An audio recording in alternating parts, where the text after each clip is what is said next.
the biggest illusion about communication is that it actually takes place.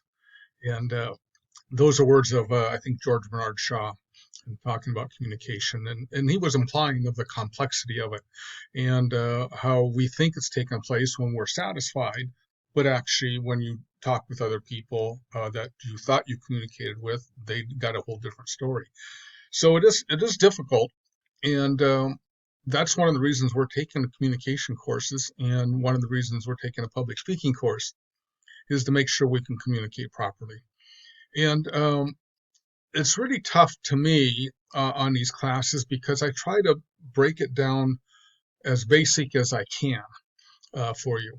And to break it down, then you kind of have to strip away some of your pretenses and stereotypes that you have and kind of have to look at the facts we have here.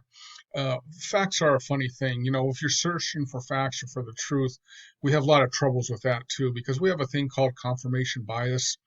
What I read this morning on another something about, they call it cognitive rationalization or something.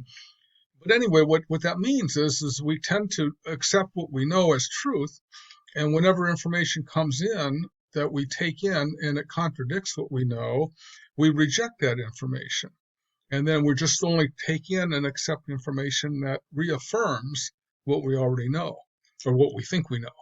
And just by doing that, we're getting out of whack, and we're not really looking for truth. So there's a thing called a difference between perception. Oh, I'm sorry, between fact and opinion, or fact and inferences. And we live our lives mostly with inferences. We just take in a little information. Oh yeah, I got that. And then what happens? We infer meaning, and then we're wrong most of the time. So anyway, so that's kind of the basis where I want to get to in public speaking, is that we get down here to the basics and we assume that we know nothing about public speaking. And then I want to build the foundation. And, I'll use the metaphor of a building. If you go downtown Seattle and you see all those buildings down there, and they have one thing in common, is they all have a foundation, that they're sitting on, that's strong and that can hold the building. Then once they build the building, then the architect puts their own personality into it, and shapes and designs and colors and all the type of artwork we add to things. So that all the buildings look different, yet they're all the same because they have the same foundation. So our public speaking course we're taking here is the same foundation, okay, of almost any speech. And so if we understand this foundation, then we'll be much better off. And then we can build the building according to our art that we put into it, based on our own personalities. And that's what I want you to do, but later. Okay. So I want you to get the foundation down, and that's key. And then, it helps me to grade you all fairly too and everything. So we'll go back to, let's talk about the front matter exercise. Now, in order to research a speech or do any kind of research, you have to set your objectives so you know what you're going to research. Otherwise, you're all over the place and it's just unmanageable. And if you ever want to write a book, you want to write 400 or 500 pages on a subject, you have to have these organization skills. And so what I'm laying out to you, front matter in our outline, is basically what an author of a book uses to write a book. Okay, it's a little more complex, but that's the basic thing. It's right there. So anyway, so that's why I'm marking things. So marking things up on your front matter, and I will be marking a lot up probably on your outlines. So remember though, when we put this together, we're actually doing research now to get information to write a speech. A lot of students I noticed over the years past, they'll say, well, gosh, I got this topic, but I can't think of 3 things to write it on. And I tell them, well, of course you can't. You haven't done the research yet. So don't get out of step. Don't start thinking, okay, I picked this topic because I know these 3 things. Then you limit yourself. So pick your topic and then do the front matter, and then you go research for those 3 things. And then the other videos I've explained to you how to research for it. So be sure to do that. Don't jump steps.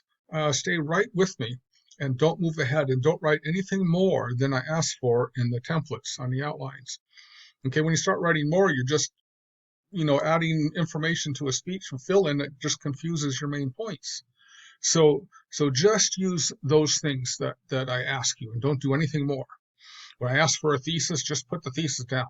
It's not complex. It's not a compound sentence. It doesn't have an independent and dependent clause. It's a simple declarative sentence that keeps the audience right with you, so they know clearly what your main goal is or what your main idea is. So stick with that. All right. So a couple things about the front matter and the outline I'm getting into is the difference between informative and persuasive speaking. Okay, informative is you're informing us how something works or how to do something or what something is about, or the background of something, or the history is tough because whenever you do history, that's way too broad sometimes, so you can pick a couple things about it. Or if you say the culture of something, culture is too broad. When you say culture, you got to break it down to maybe language, art, and food. But it's even better if you break it down, just take food and take three things about food, or three things about language and do three things about language, but let your research guide you. And I've already explained that. But anyway, let's get back to the persuasive or informative.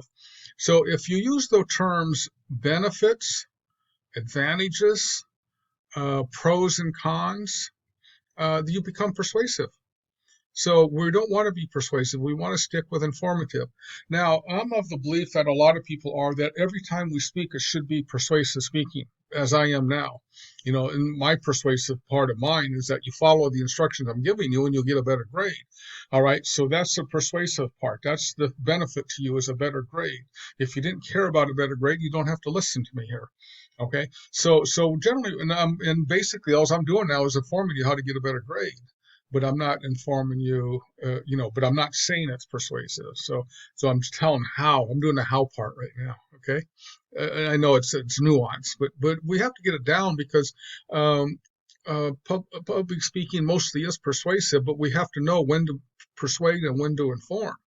And if you persuade too soon on an audience and you're not ready to be persuaded, you'll lose them. But if you inform them first, then you can slowly bring them in increments along, and then you can persuade them in the end. So basically, informative speaking is for persuasive speaking, but you have to know when to persuade and when not to persuade. So right now, I want us to know when not to persuade. Okay, so just stick with me on that. So don't do benefits of anything. I had one of you here has a deal about getting a dog from a shelter. Now, getting a dog from a shelter is basically a persuasive speech, because you're going to say, well, you should get a dog from a shelter, right? But if you just tell us the process of getting the dog from the shelter, then you're okay. But once you say we should, or once you say the benefits, or once you say it's better for dogs or better for you or whatever, you become persuasive, and it's just too soon. So stick with the informative. Tell us how to get a dog from the shelter, or what we go through. So you go down, you get the dog, and then the dog is got, all its shots and all this stuff, and then you have to sign up, and then you take the dog and borrow it for a couple of days and see how you match with it. Well, anything along those lines. But to stay with the how to do it. Those are the differences between persuasive and informative. And I'm going to let you go here, but I got one more thing. I want to remind everybody to read the chapters. Now, I didn't put anything in the course to hold you responsible for reading the chapters, such as quizzes or essays or that type of thing.